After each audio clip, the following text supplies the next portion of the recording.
vitória é nossa pelo sangue de Jesus. Estamos mais uma vez aqui para a nossa escola bíblica. Hoje, 24 de junho de 2020, lição de número 12, a conduta do crente em relação à família. Dando sequência aos nossos estudos da carta aos Efésios, quando o nosso tema principal desse trimestre, a igreja eleita, redimida pelo sangue de Cristo e selada com o Espírito Santo da promessa. Estamos aqui agradecidos a Deus por mais esta oportunidade para poder chegar até você através da rede social, aqui nossa live do Facebook, quando o bom Deus nos permite para levar a preciosa palavra e o ensino da mesma até o seu coração através dessa live. Portanto, desde já, conclamamos a todos para que oremos ao Senhor e vamos dar início à nossa escola bíblica para o louvor da glória do nome de Jesus. Pai de toda a eternidade, muito obrigado, Senhor, por esse privilégio, pela grata alegria, Senhor, de utilizar-nos desta rede social para transmitir a Tua preciosa palavra aos nossos queridos irmãos que nos acompanham, como também aos amigos que também visitam a nossa página e que poderão também aprender acerca desta verdade tão alvissareira que é a Tua palavra. Rogamos a Tua bênção, nutre a nossa alma com tudo aquilo que porventura reserva para as nossas vidas na lição de hoje. Para o louvor da Tua glória, rogamos a Tua bênção e te agradecemos pela fé, no nome de Jesus. Amém. Queridos irmãos, nossa lição de número 12, texto áureo diz o seguinte: por isso, deixará o homem o seu pai e sua mãe, e se unirá à sua mulher, e serão os dois uma só carne. Efésios 5:31. A verdade prática: Deus estabeleceu o casamento monogâmico, heterossexual e indissolúvel, isto é, a instituição da família para a glória do nome dele. A nossa leitura bíblica em classe encontra-se na carta de Paulo aos Efésios, capítulo 5, versículos 21 ao 33, e depois o capítulo 6, do versículo 1 ao 4º versículo. Então, esta é a nossa leitura bíblica para hoje. Sujeitando-vos uns aos outros no temor de Deus. Vós, mulheres, sujeitai-vos a vosso marido como ao Senhor, porque o marido é a cabeça da mulher, como também Cristo é a cabeça da igreja, sendo ele próprio o salvador do corpo. De sorte que, assim como a igreja está sujeita a Cristo, assim também as mulheres sejam em tudo sujeitas a seu marido.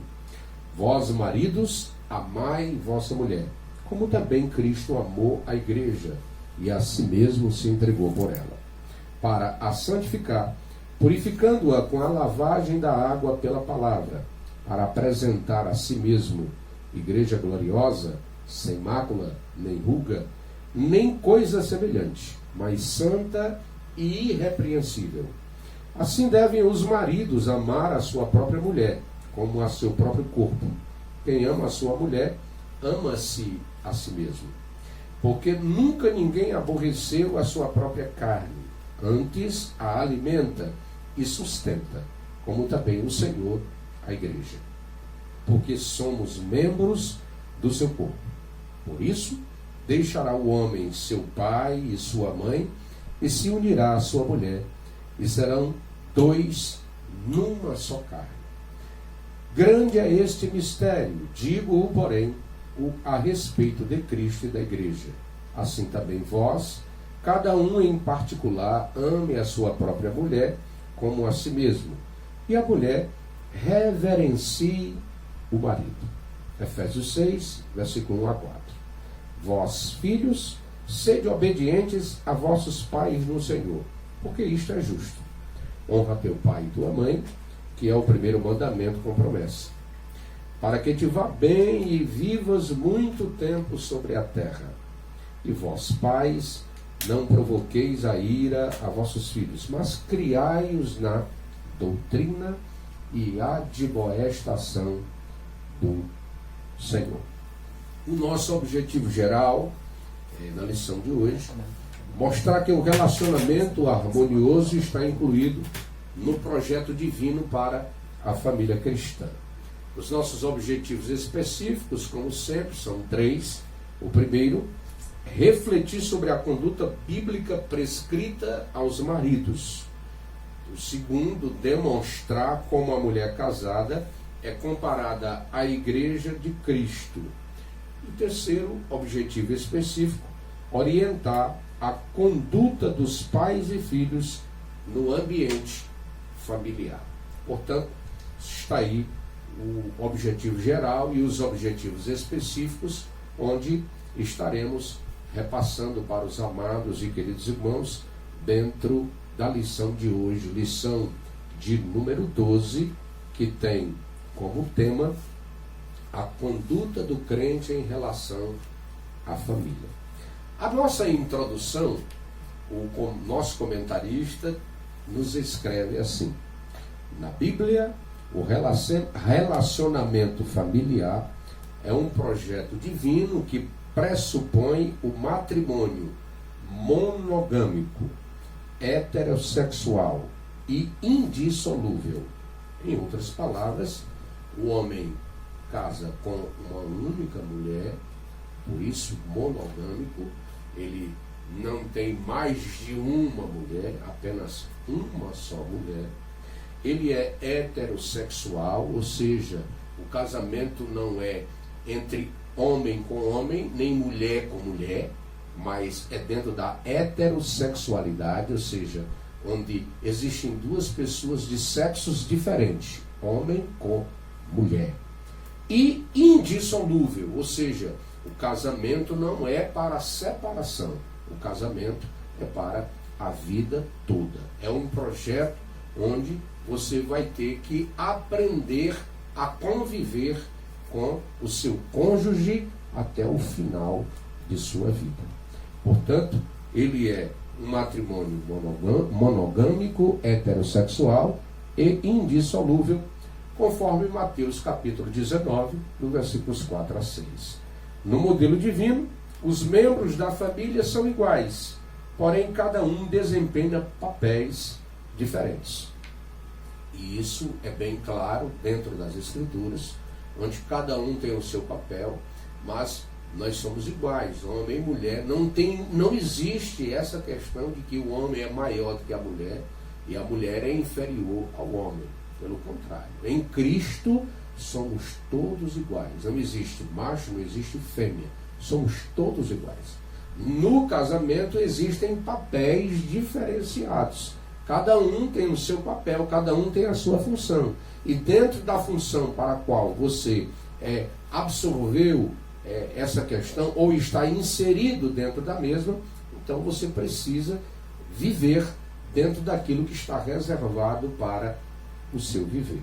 Portanto, nesta lição, nós veremos a conduta requerida por Deus para a família cristã. Como eu devo proceder com o marido, como você deve proceder como esposa e como devemos proceder como filhos. Conduta. Qual é a conduta de cada um dentro desta relação familiar? Em primeiro lugar, nosso primeiro ponto vai falar sobre a conduta do crente como marido. Como marido. Dentro desta propositura do nosso comentarista, nós vamos ter 3 subtópicos, onde cada um vai abordar temas bem específicos quanto à questão da conduta do crente como marido. O primeiro é o papel do marido como líder da família. O segundo, o amor como elemento primordial. E o terceiro, o cuidado do marido para com a esposa. Então, esses são os 3 subtópicos do ponto 1, que vai nos dizer o seguinte: no capítulo 5, Paulo enaltece o matrimônio e o eleva ao mais alto patamar, ao comparar o marido a Cristo e a esposa à igreja. Neste tópico, estudaremos a analogia referente ao marido. primeiro ponto do ponto 1, que é o subtópico 1, que diz o papel do marido como líder da família. Na Bíblia, a ordem de autoridade é observada do seguinte modo: Deus é o cabeça de Cristo, Cristo é o cabeça do homem e o homem é a cabeça da mulher. Paulo deixa isso bem claro, escrevendo em 1 Coríntios capítulo 11, versículo de número 3. Então, esta é a regra, este é o padrão, este é o modelo. Se você quer ter uma vida familiar dentro do modelo, dentro daquilo que está reservado para que possamos vivenciar, eis aqui, portanto, é o padrão para as nossas vidas. Deus, o cabeça de Cristo, Cristo, o cabeça do homem, e o homem é a cabeça da mulher. Então, este é o princípio da autoridade reservada para as nossas vidas. E a relação dentro do lar, ela é explicada na frase: o marido é a cabeça da mulher, como também Cristo é a cabeça da igreja.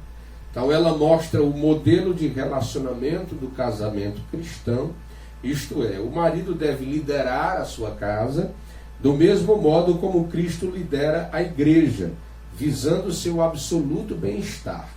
Então, é preciso que a gente analise o plano ou a forma de governar a família. Então, a forma de governar a família, o marido deve governar tendo como base o governo de Cristo em relação à igreja. Como é que Cristo comportou-se em relação à igreja? Ele sacrificou-se por ela, ele buscou sempre o bem-estar da igreja, ele buscou sempre orientar a igreja, ele trouxe princípios importantes para a igreja, ele busca um relacionamento e uma convivência onde haja intimidade. Então, tudo isso está dentro da forma de governar.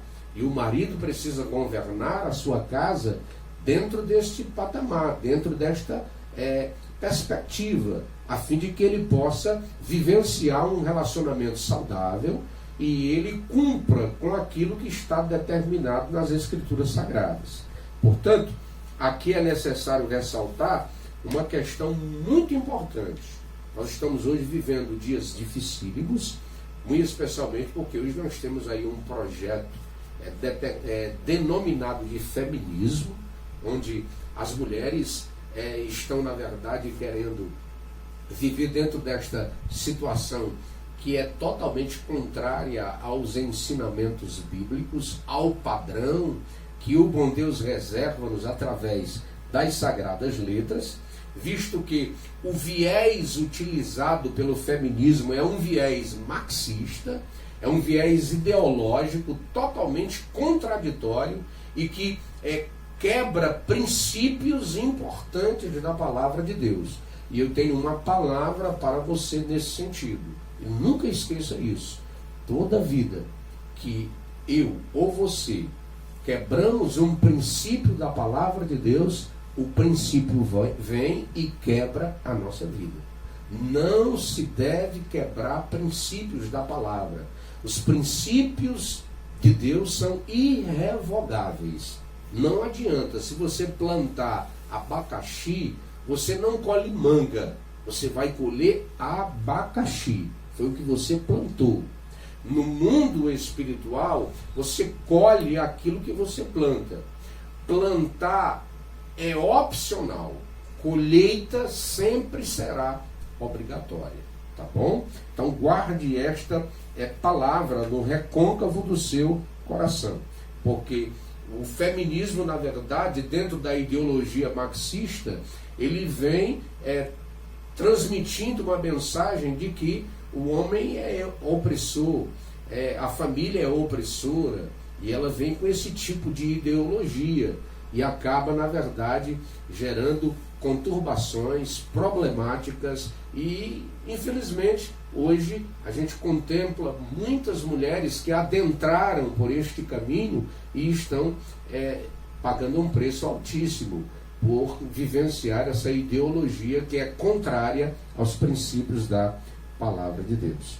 Portanto, vejam bem, ao contrário desse falacioso discurso, nas Escrituras o modelo cristão está fundado no amor e no respeito mútuo. Então isso aqui é importante, né? O marido deve governar, mas governar de forma correta, governar com a autoridade, mas a sua autoridade ela não é impositora, a sua autoridade ela não está em hipótese alguma para escravizar a sua mulher ou escravizar a sua família. Primeiro porque Cristo nunca escravizou ninguém, ele sempre governou e governa de forma onde ele gera bem-estar, gera liberdade, gera paz, gera harmonia. Então, o modelo de gerenciamento de Cristo no que diz respeito à família é o modelo que o marido deve realmente pautar a sua família, dentro desta perspectiva. E assim, certamente, o seu lar estará dentro do equilíbrio, crescerá, se fortalecerá e será uma verdadeira bênção. O segundo tópico do ponto 1, a conduta do crente como marido, tem como tema o amor como elemento primordial. Ora, o marido, além de liderar, deve também amar a sua esposa, assim como Cristo amou a igreja, conforme Efésios 5:25. Como foi que Cristo amou a igreja? Cristo entregou-se à igreja, ele doou-se, ele deu-se. Então, é dessa forma que o marido precisa amar a sua esposa. O padrão é esse, é um padrão de entrega, um padrão de sacrifício, onde você pode ajudar a sua esposa para que ela sinta-se bem, acolhida, amada, ela sinta-se realmente querida. Nunca vamos esquecer o monólogo de Sulamita, e que Salomão deixa isso bem escrito no livro de Cantares. Sulamita, ela escreve o seu monólogo assim de uma forma tão amorosa, de uma forma tão graciosa. No versículo 2 ela vai dizer, no capítulo 1, versículo 2, ela diz: beija-me com os beijos de tua boca, porque melhor é o teu amor do que o vinho. Ou seja, é uma intimidade, é um relacionamento onde ela sente-se amada, querida. Quando você vai ver Salomão tratando Sulamita, ele a trata com adjetivos maravilhosos. É querida minha, pomba minha, amada minha, desejada minha.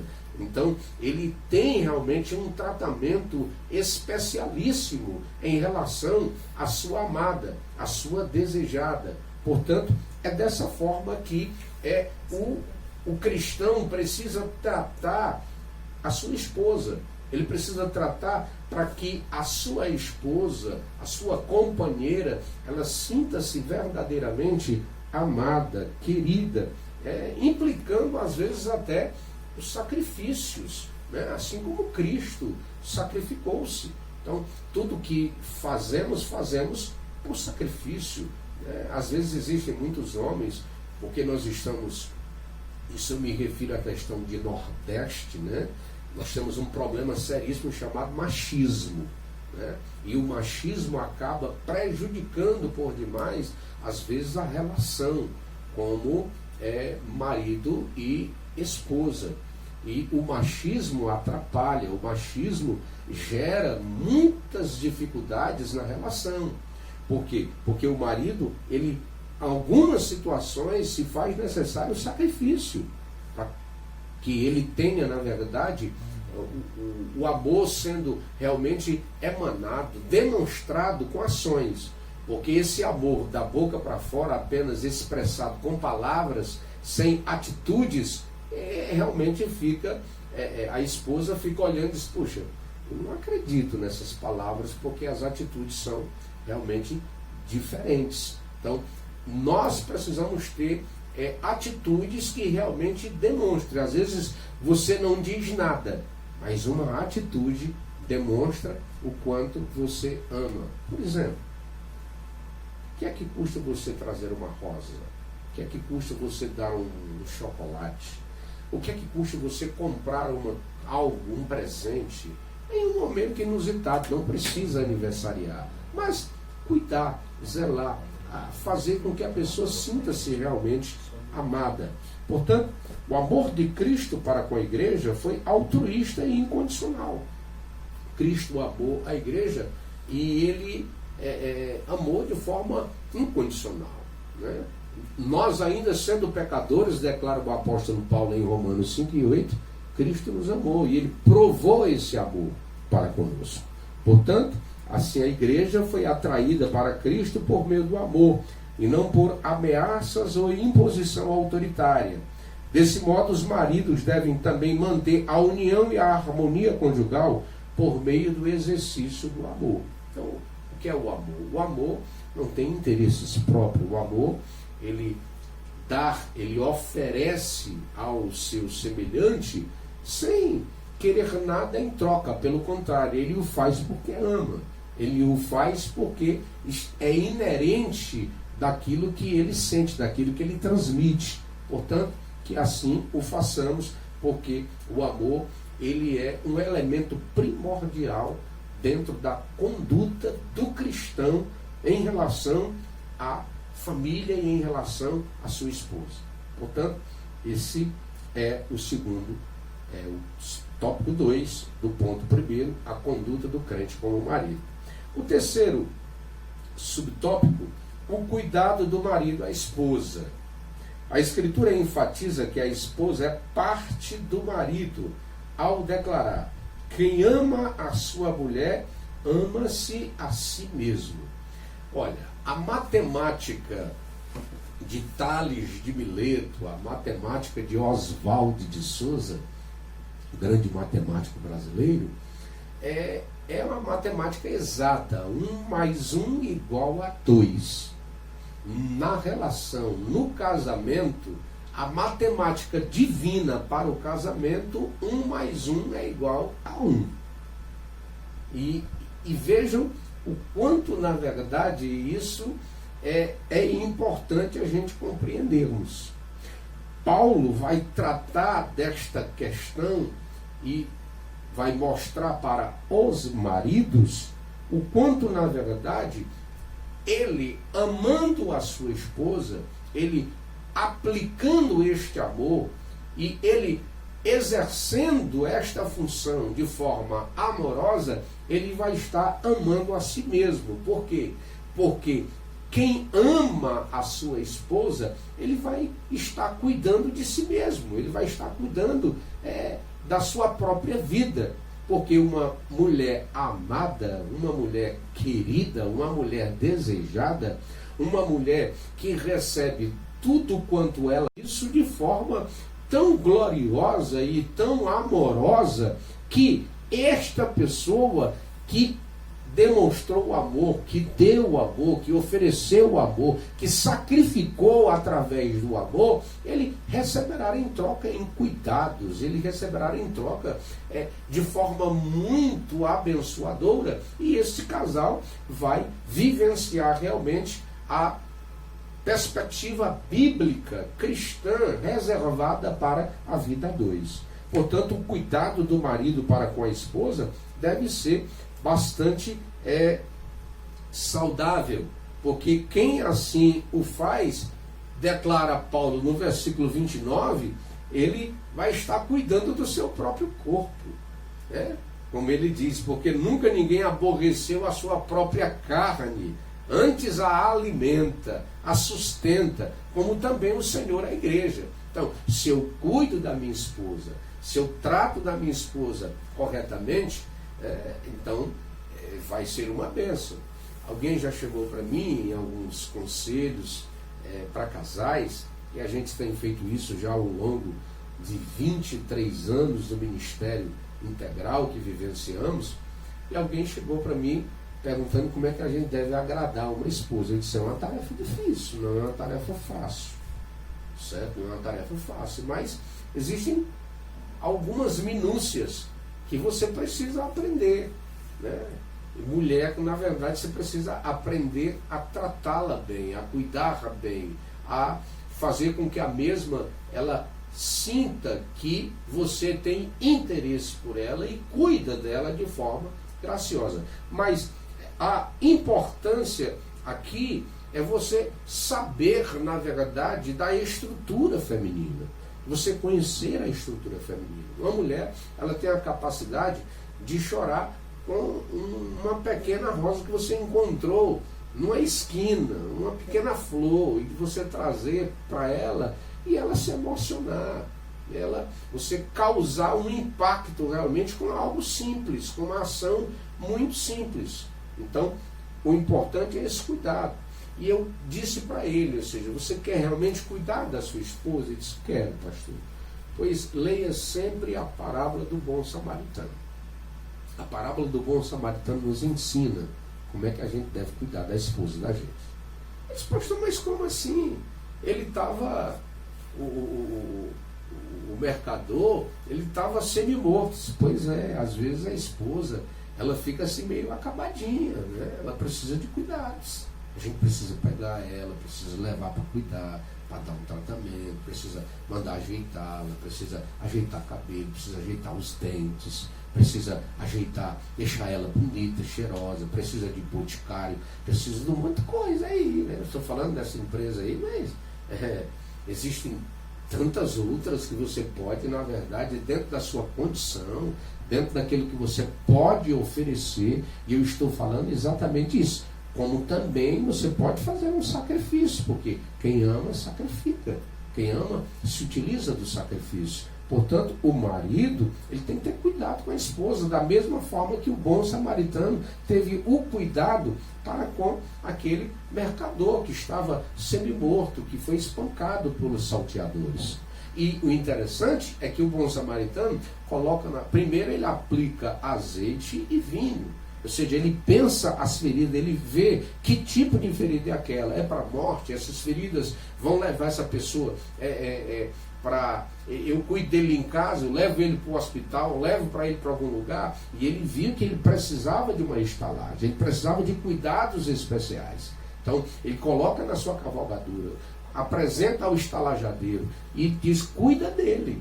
Ou seja, é o meu papel, é o seu papel de marido, de cuidar bem da sua esposa, certo?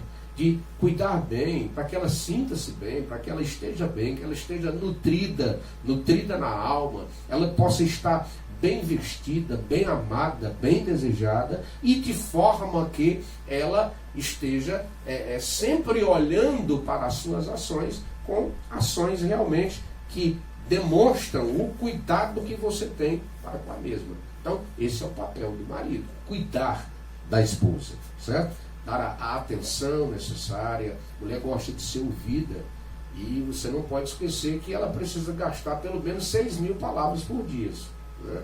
Se ela não gastar 6.000 palavrinhas dela por dia, você vai ter realmente um problema muito sério. Então, escute. Você não escuta seus amigos? Pois escute. Às vezes a mulher está precisando apenas de uma pessoa que lhe escute, que lhe dê atenção. O homem é prático, ele gasta 3.000 palavras por dia. A mulher é o dobro, certo? É por isso que você vê, puxa, a mulher fala muito. É normal, é natural, faz parte da estrutura feminina, tá bom? Então, guarde também esta questão, porque ela precisa disso, ela precisa de proteção, ela precisa de cuidados, ela precisa de ser zelada, ela precisa de uma série de coisas a fim de que você possa realmente deixá-la bem cuidada e ela possa compreender isso, que você está cuidando, que você está se sacrificando.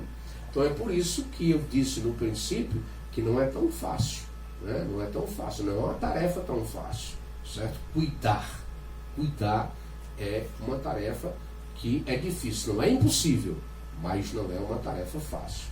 Nunca esqueçamos que quem ama, cuida. Quem ama, cuida. Tá bom?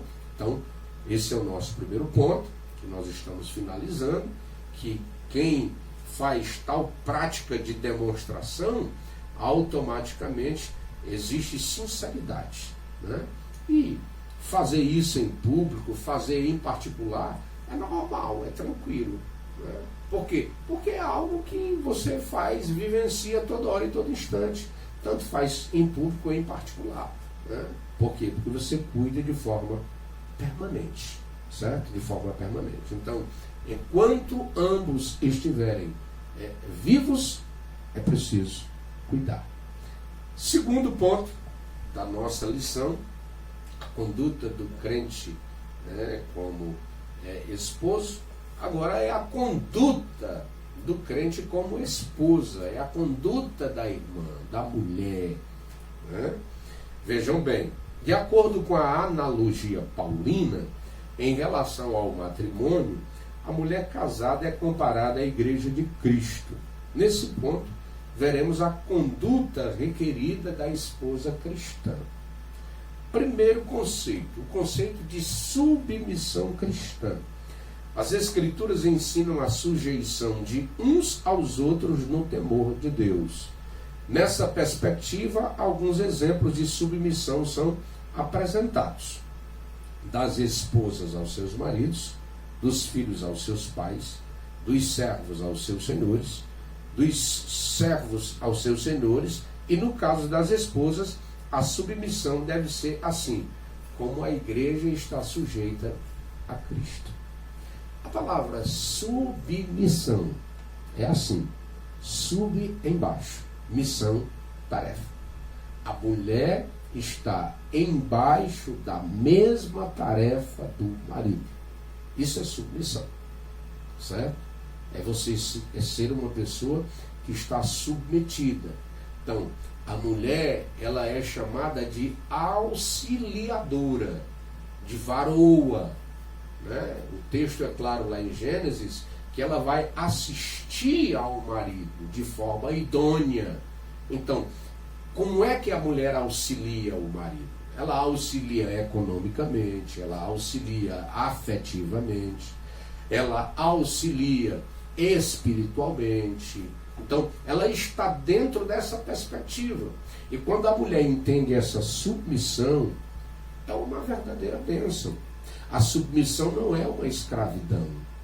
A submissão não é algo maléfico nem tampouco prejudicial. A submissão é a compreensão que a mulher precisa ter de que ela precisa estar dentro da mesma tarefa do seu esposo e cumprir isso com alegria, com satisfação, a fim de que ela seja reconhecida pela família, reconhecida pelos vizinhos, reconhecida pela sociedade e reconhecida por Deus e até pelo inferno, que ela é uma serva de Deus, submissa ao Senhor, da mesma forma que ela é submissa ao seu marido. Portanto, aqui não se trata de uma sujeição irracional ao domínio de alguém, mas alguém que de forma voluntária e de forma grata aceita o amor do marido.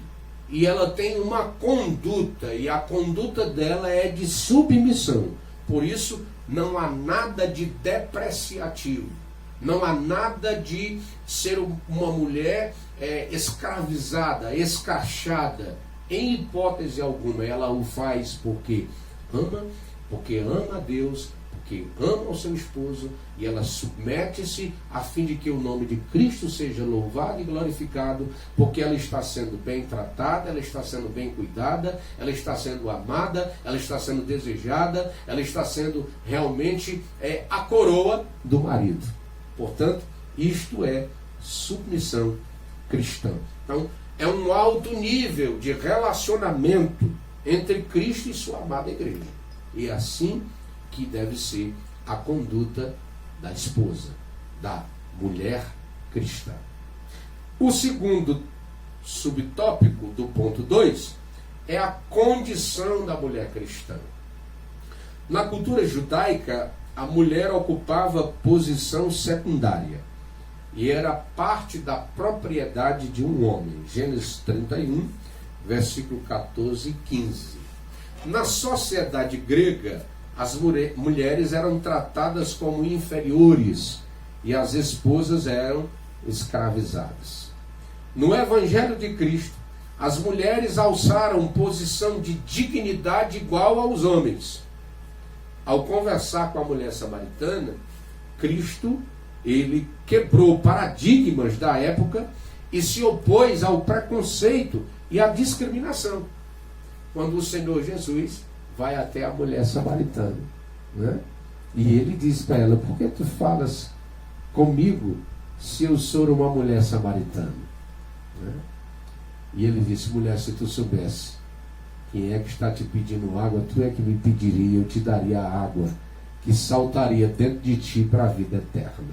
Então, o Senhor quebra paradigmas, porque os samaritanos não se comunicavam com os judeus, e os judeus vice-versa com os samaritanos, e em especial com uma mulher.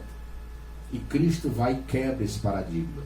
Concede, na verdade, à mulher a oportunidade de crer, a oportunidade de conhecer o Deus vivo e de conhecer a fé verdadeira em Cristo Jesus, o Senhor. Portanto, ele quebrando este paradigma e esse preconceito e a discriminação. A mulher cristã desfruta de plena liberdade em Cristo e não está sujeita a nenhum sistema de escravidão. Então, é preciso que toda mulher compreenda que a condição dela como mulher não é uma condição de inferioridade. Ela é igual ao homem, não tem diferença alguma. Certo? Ela é ser humano. Ela também está no mesmo pé de igualdade. Essa guerrinha boba, tola, né? Não, mas a mulher foi formada da costela. Graças a Deus que foi da costela. Não foi da cabeça para ela não ser maior do que o homem, nem tampouco foi do pé para que o homem esteja pisando nela.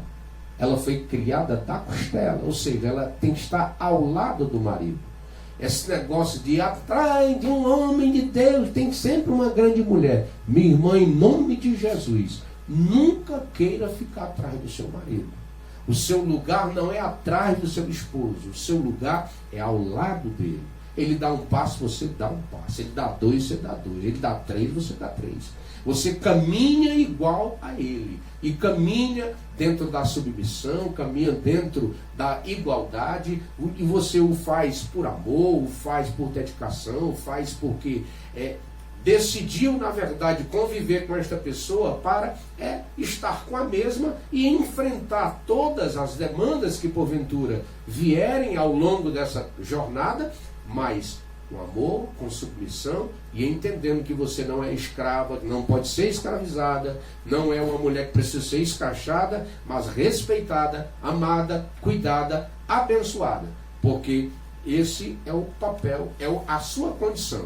A condição de mulher não lhe inferioriza. A condição de mulher não lhe deixa abaixo de homem algum. Pelo contrário, o Senhor Jesus tratou a mulher dentro daquilo que ela precisava ser tratada, dentro do mesmo pé de igualdade, para a glória do nome do Senhor Jesus. Com isso, eu não estou querendo dizer que você tem que ser uma rebelde, que você tem que ser uma mulher confrontadora. Isso não significa que você tem que ser uma mulher que agora vai estar brigando com seu marido toda hora, em todo instante. A mulher sábia edifica a sua própria casa, e a tola destrói com as suas próprias mãos, nos afirma Salomão. A mulher sábia, a mulher de Provérbios 31, é a mulher ideal.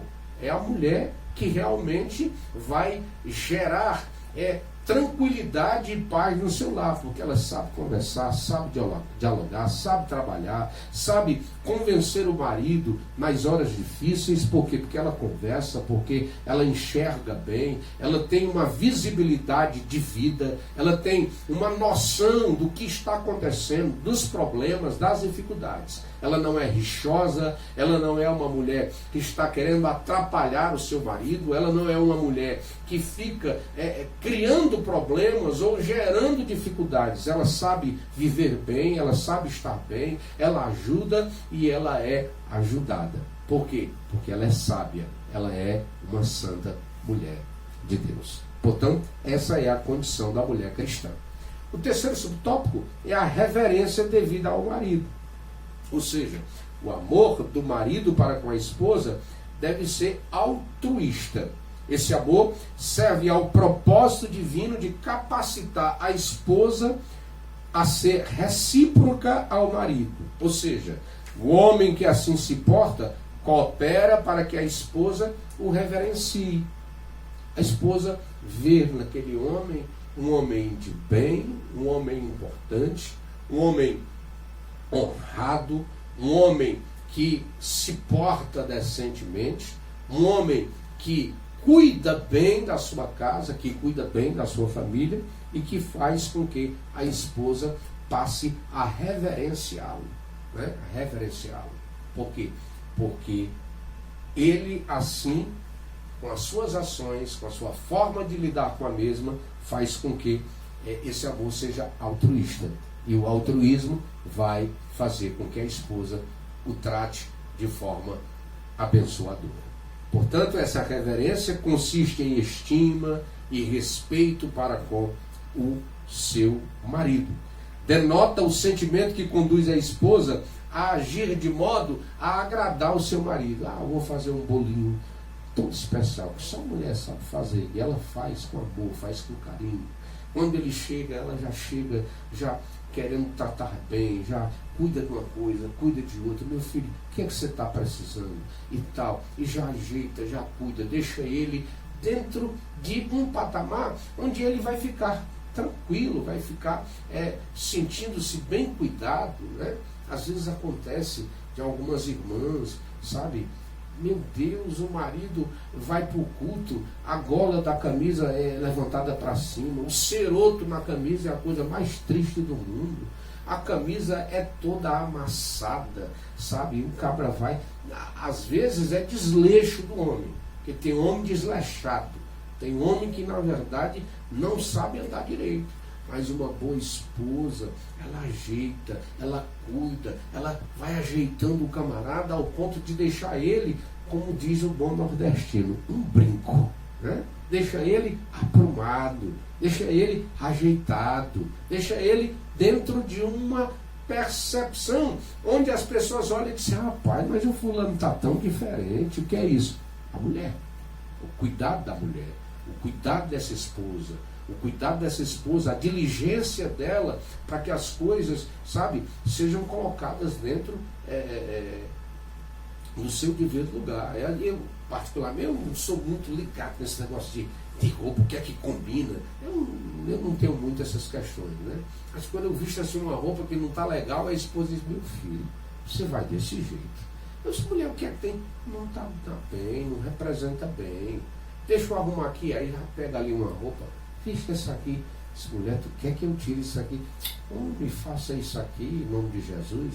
Lá vai eu ter que tirar aquela roupa para poder deixar. Por quê? O que é que ela está querendo? Ela está querendo ser chata? Não. Ela está querendo que eu me apresente de forma decente. O que é isso? É cuidado, é atenção. Esse é o papel, né? É o papel de reverência, de cuidado, de altruísmo, que isso vai ser benéfico para a vida do casal. Então, essa postura é demonstrada quando ela o apoia e o ajuda em sua tarefa de liderar. Né? A mulher, quando apoia o marido, quando traz esse apoio, o marido vai liderar a sua casa, sendo cabeça, de forma correta. Significa que a esposa vai participar das decisões da família. Né? Tem muito marido que toma decisão sozinho. Meu irmão, em nome de Jesus, senta para conversar com essa mulher. Conversa com ela tem que participar. Ela tem que tapar. Não, mas é porque ela é mais frágil. Sim, ela é mais frágil em alguns sentidos. Mas em outros sentidos ela é muito mais forte do que nós. Mulher muito mais forte, muito mais resistente a determinadas coisas do que você possa imaginar. Então, compartilha as suas tomadas de decisões. Eu estou pensando isso e tal. Chama a esposa para chegar a um denominador comum. O que é isso? Isso é compartilhamento da relação, para uma tomada de decisão mais acertada, para uma tomada de decisão onde o bom Deus certamente vai ajudar ambos a vivenciarem de forma tal que desfrutem de porventura daquela decisão de forma benéfica para a vida familiar, tá bom? Então Deus abençoe, que a gente possa assim, a esposa nunca ser opositora, nem desautorizar a autoridade do marido, que isso também é muito prejudicial, viu? Vamos olhar para a Bíblia, certo? Esse negócio de estar desautorizando as coisas que o marido deixa como uma ordem, não faça isso, não vá por esse caminho, né? Mas conversa com o marido, né? Meu filho, estou vendo que isso aqui é prejudicial, vai prejudicar a nossa filha, o nosso filho. Olha, é melhor a gente agir assim, vamos tratar esse problema dessa forma, do que você, na verdade, desautorizar uma coisa e ele chegar e viu que você desautorizou algo, e isso vai gerar uma contenda, vai gerar um problema, vai gerar uma dificuldade. Então, é preciso sabedoria na relação, certo? E a reverência ao marido, ela dá-se também ao respeito que a esposa tem para com a autoridade do mesmo dentro do lar.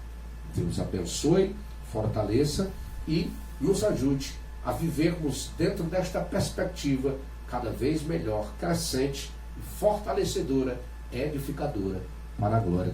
Para finalizar a nossa escola, e o terceiro ponto vai falar sobre a conduta do crente como filho. Como filho. Vejam bem que a nossa lição, ela faz um apanhado, logicamente, que o tempo que dispomos para poder expor este arrazoado não é um tempo satisfatório. Nós estamos, na verdade, fazendo algo onde sintetizamos as coisas para uma compreensão melhor. Mas o assunto é muito abrangente. O assunto, você não consegue realmente falar de esposo e de esposa e de filhos, sabe, assim, apenas uma hora. Isso aqui é questão de anos a fio, porque são assuntos cada vez melhores, são assuntos cada vez mais abençoadores, e bom é que a família tenha o devido crescimento, a fim de que desfrutem das ricas e copiosas bênçãos dos céus. Portanto, a conduta do crente como filho. Subtópico primeiro, a responsabilidade dos pais. Escute bem, aqui no Nordeste existe esse problema, é que marido pensa que a responsabilidade de criar filho é só da mulher, e não é dos dois. A responsabilidade da criação é de ambos, tá bom? Os pais devem criar seus filhos na doutrina e na admoestação do Senhor. Entenda o significado de doutrina, que essa é uma confusão que existe no meio assembleano, onde as pessoas tratam usos e costumes como doutrina. E não é. Usos e costumes é uma coisa, doutrina é outra. Doutrina não muda. Doutrina é doutrina. A doutrina de Cristo. A doutrina de Cristo é aqui no Brasil, na Espanha, na Suécia, na Alemanha, no Japão, em qualquer lugar. É doutrina. A doutrina da igreja do mesmo jeito. A doutrina do pecado do mesmo jeito. Não muda. A doutrina dos anjos é a mesma coisa. A doutrina das últimas coisas é também ali. Você pode divergir em pensamentos, mas a doutrina é única. Agora, os usos e costumes muda de lugar para lugar. Até mesmo num país como o nosso Brasil, os costumes eles mudam de estado para estado. Aqui mesmo no estado do Ceará, a gente tem costumes da serra, costume do sertão e costume da praia. Nós temos 3 costumes bem diferenciados. Nós temos costumes da região sul, costume da região norte, da região centro-oeste. Cada lugar tem os seus costumes, né? Tem até um hino do pastor Eliseu Gomes, né? Que diz assim: cada povo tem costume, tem seu jeito de falar. Se eu soubesse cantar, eu ia cantar aqui para vocês, né? Mas é mais ou menos por aí, tá bom? Então vejam bem, a palavra doutrina ou disciplina do grego paideia significa orientação ou treinamento para o desenvolvimento do caráter e pronta obediência das normas. é preciso só que a gente desse um toquezinho para os irmãos no que se refere à doutrina, e eu costumo sempre dizer o seguinte, que a verdadeira doutrina vai gerar bons costumes, mas bom costume não gera doutrina, certo? Mas a verdadeira doutrina vai gerar bons costumes, ok? Então, a doutrina vai me levar para a orientação, para o treinamento, para o discipulado, para o fortalecimento de obediência de normas. Obediência de normas. Já a palavra admoestação, do grego noutesia, quer dizer instrução ou advertência que faculta a distinção entre o bem e o mal. Além dessas exortações, cabe ao pai, aos pais, estabelecer os parâmetros de conduta e reagir contra a desobediência de seus filhos. Tá bom? Existem muitos problemas no seu familiar, porque pai e mãe acabam, na verdade, jogando os erros dos filhos para debaixo do tapete. Não, vamos reclamar não, é nosso filho. Negativo. Estão debaixo do seu teto. Podem ser maior de idade do jeito que for. Estão sob sua responsabilidade e eles têm que obedecer normas. Normas dentro da sua casa. Normas, ou seja, isso é doutrina. Isso é doutrina. Então eles precisam respeitar a autoridade do pai e respeitar a autoridade da mãe. Certo? Tenho duas filhas, uma com 29 e outra vai fazer, fez 24, né, agora. E eu quero dizer para vocês que eu não admito, em hipótese alguma, minhas filhas gritar com a minha mulher nunca. Ai delas se fizerem isso, sabe? Primeiro que minha esposa não vai deixar. Segundo, que eu vendo tal coisa, digo, opa, o que é isso aí? Não. Negativo. Eles podem ser adultas, podem ter maioridade, mas tem normas dentro da minha casa. A autoridade aqui dessa casa ainda é a minha e a autoridade da mãe de vocês. Então preste atenção. O caminho não é esse. Então, pais precisam estabelecer parâmetros.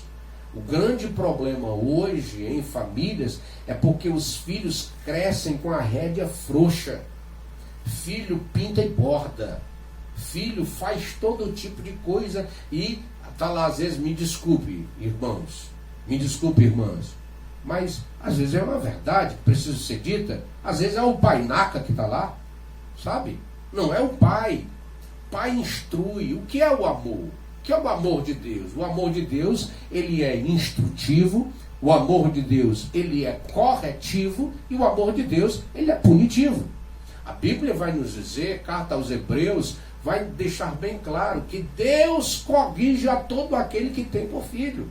Ora, se Deus nos corrige por ser seus filhos, por que nós pais não podemos corrigir os nossos filhos? Então, a correção faz parte do amor, a punição faz parte do amor. E quando a gente fala de punição, nós não estamos falando que você deve, sabe, pegar aí um chiqueirador e meter no lombo, né, dos seus filhos. Isso não é correção, isso não é punição. Você às vezes pode estar espancando os seus filhos. Então é preciso ter prudência e saber punir de forma correta. Para que punição maior? Meu filho tirou nota baixa na escola. Oh, meu amor, glória a Jesus. Vem cá, meu amor. O celular do meu filho vai ficar bem aqui, viu? Aqui, pra você ficar vendo, viu? Vai ficar bem aqui, uma semaninha sem ele, tá bom? Até meu filho recuperar a notinha. Quando meu filho recuperar a notinha, aí o meu filho pega no celularzinho, viu? Tá bom? Vai ficar bem aqui. Acabou. Ele vai ficar olhando, vai ficar desejando, mas tem uma punição. A punição tá aqui, isso é uma punição. Isso é uma punição. Criou alguma situação contrária, então puna de forma correta, puna para ele sentir, para ele entender a responsabilidade, que ele precisa honrar pai e mãe, que ele precisa entender a autoridade dos pais em casa, ele precisa estar submetido a esta autoridade, tá bom? Então a palavra de Deus, ela vai nos ensinar assim, da mesma forma que essa autoridade, ela não pode ser uma autoridade com autoritarismo. Ela Não é aquela autoridade onde você vai espancar, onde você vai agredir e vai dizer aquilo que Paulo recomenda não fazer, provocar a ira dos nossos filhos. Então, é tratar com brandura, é tratar com amor. E o amor, ele instrui, o amor, ele corrige, e o amor, ele vai punir. Glória seja dado o nome do Senhor. Não vamos agir de forma injusta, impor injustamente alguma coisa, gerando assim ou incitando ira no coração dos nossos filhos. Porque esse não é o padrão bíblico. O padrão bíblico é verdadeiramente criá-los na doutrina e na admoestação do Senhor. Item subtópico 2 do terceiro ponto. A conduta requerida dos filhos. O dever dos filhos é apresentado de forma objetiva pelos apóstolos. Vós filhos, sede obedientes aos vossos pais. A explicação para essa postura é categórica. Isso é justo. Ora, o cara está em casa, está comendo e dormindo, estudando. Porque se não estiver estudando, tem que trabalhar. Né? Trabalhar. Que aí Paulo vai nos ensinar. Quem não quer trabalhar, que não coma também. Eu quero dizer para vocês que talvez vocês até recriminem meu pai. E eu dou graças a Deus pelo meu pai e pela minha mãe. Porque aos 5 anos de idade eu comecei a trabalhar. Pai, minha criança tem que brincar e papapá. Eu glorifico a Deus que meu pai, com 5 anos de idade, me acordava às 5 horas da manhã com os meus 2 irmãos e vamos trabalhar. E eu trabalhava até de 7 até às 9h30, ia lanchar, depois ia para o escritório da cerâmica que ele tinha e ia estudar. Quando dava 11 horas, ele chegava lá em ponto. O que foi que você estudou? Me mostra aqui. Aí eu ia mostrar aqui. Né? Meu pai tem a 5ª série. Ele ia olhar, tá escrito aqui, tem umas coisas escritas. Tá bom, meu filho estudou, né? Glória a Deus. Agora vamos para casa almoçar, viu? Aí bati o ponto da turma toda, a gente ia para casa 11h15, 11h20, para casa, almoçava quando era 1h da tarde, escola.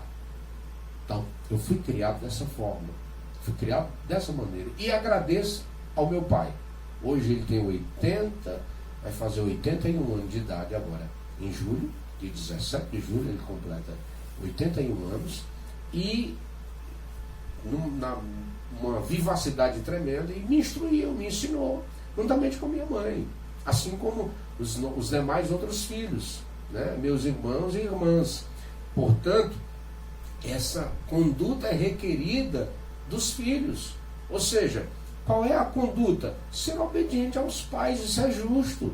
Camarada está dentro de casa, come, dorme, recebe vestimenta, recebe cuidado, recebe afetividade. Ainda não quer obedecer, quer traquinar, quer fazer tudo que quer, tudo que deseja, né? Quer andar pelo caminho de Belial? Não, senhor, meu amigo, aqui não. Aqui tem regra, aqui tem limite. Aqui existe autoridade. Venha cá, não é assim. O caminho não é esse. Se você está aprendendo esse tipo de coisa por aí, não. Aqui na nossa casa existe regra, existe normas. Isso aqui é justo, filho. Vem para cá. Vamos para a palavra. Vamos ver o que a palavra diz, o que a palavra nos mostra acerca do seu comportamento. O seu comportamento está irregular. Você precisa ser tratado de forma correta. Então, esse é o caminho, né? Esse é o caminho. E a palavra de Deus, quando ratifica esse ensino, o apóstolo cita o 5º mandamento, né? Honrar teu pai e honrar tua mãe, porque esse é o primeiro mandamento com promessa. Quantos filhos não estão morrendo aí? Por desobediência, por falta de honra. Morre cedo. Nosso país está ficando um país velho. Por quê? Porque os filhos estão desobedecendo por demais. Eu vou, não tem que me peça e tal, e papapá, e teteté, né? Isso me lembra de um camarada lá no Pernambuco. Eu vou pro carnaval. E a mãe diz, vai não. Eu vou, sim. Ele vai não. Eu vou comprar meu abadá. Ele diz, não sei com que dinheiro, que eu não vou lhe dar, né? Aí ele olhou para ela e disse, quando eu criar 18 anos, você vai ver como eu vou. Aí ele disse, pois é, quando você criar 18 anos, estiver trabalhando e tiver o seu dinheiro e sustentar-se com o seu próprio dinheiro, talvez você até vá. Mas se estiver debaixo da minha casa, aproveite para dormir em outro lugar, porque aqui você não entra. E assim o camarada cresceu e hoje é um psicólogo, levanta a mão para o céu e diz: graças a Deus da autoridade que a minha mãe teve comigo. Que minha mãe teve autoridade, me instruiu, mostrou o caminho, certo? E de forma concisa, ela me colocou dentro da verdade. Então, queridos e amados irmãos, pai, não tenha medo de exercer a autoridade que lhe foi delegada. Porque o filho, ele tem que compreender, a postura dele é de obediência. E quando ele honra seu pai e honra sua mãe, os seus dias são acrescentados sobre a terra. Portanto, esse mandamento é com promessa, é o terceiro subtópico. Aos filhos que obedecem e honram seus pais, uma promessa dupla lhes é assegurada, para que te vá bem e vivas muito tempo sobre a terra. Essas bênçãos incluem prosperidade exterior e vida longa. Embora as dádivas espirituais estejam implícitas, a ênfase recai sobre os benefícios materiais. Significa que ao obedecerem e honrarem a seus pais, os filhos submetem-se ao arbítrio de Deus, que segundo o beneplácito da sua vontade, os recompensas com benesses especiais. Então, queridos, vale a pena viver dentro do parâmetro bíblico, vale a pena estar dentro da obediência à palavra de Deus, vale a pena você viver dentro desta perspectiva como filho, como esposa e como marido. Porque os princípios de Deus são para que nós norteiem a nossa vida e sejamos felizes. Portanto, eu concluo a lição de hoje, a lição de número 12, quando a mesma nos traz ensinamentos bastante interessantes, a conduta do crente em relação à família. A nossa conclusão, o comentarista diz que no modelo divino, todos os membros da família cumprem deveres específicos. O marido tem o dever de liderar e amar a sua esposa. A esposa, o dever de submeter-se e respeitar a liderança de seu marido. Aos pais, o dever de educar seus filhos segundo as Escrituras. Aos filhos, o dever de obedecer e honrar seus pais. Assim, o amor, o respeito mútuo e a prosperidade fazem parte da família que se porta conforme Deus planejou. Que Deus abençoe a todos, que a graça de Cristo seja fortalecedora no seu viver, na sua vida familiar, e que você possa realmente manifestar poder, glória e graça. O negócio foi tão bom aqui que caiu aqui já um pedaço de maçaneta, que foi uma bênção. Glória a Jesus. Viu? Só em falar aqui da obediência, o meu produtor aqui já ficou feliz e animado. Viu? Já está querendo sair aqui do estúdio e já correr para casa para andar em obediência. Oh, maravilha! Glória a Jesus. Fico feliz com essas coisas, viu, irmão? Aleluia. Glória a Deus. Portanto, viva assim, permaneça assim, dentro desse padrão, dentro desta fé, porque certamente o bom Deus vai nos abençoar e nos fortalecer. Que a graça de nosso Senhor e Salvador Jesus Cristo, o grande amor de Deus, nosso Pai, a comunhão, as consolações e as intercessões do doce Espírito Santo seja sobre sua casa, sua família, sobre a igreja e sobre todo o planeta Terra, desde agora e para todo sempre. Quem tem fé, diga amém. A paz do Senhor.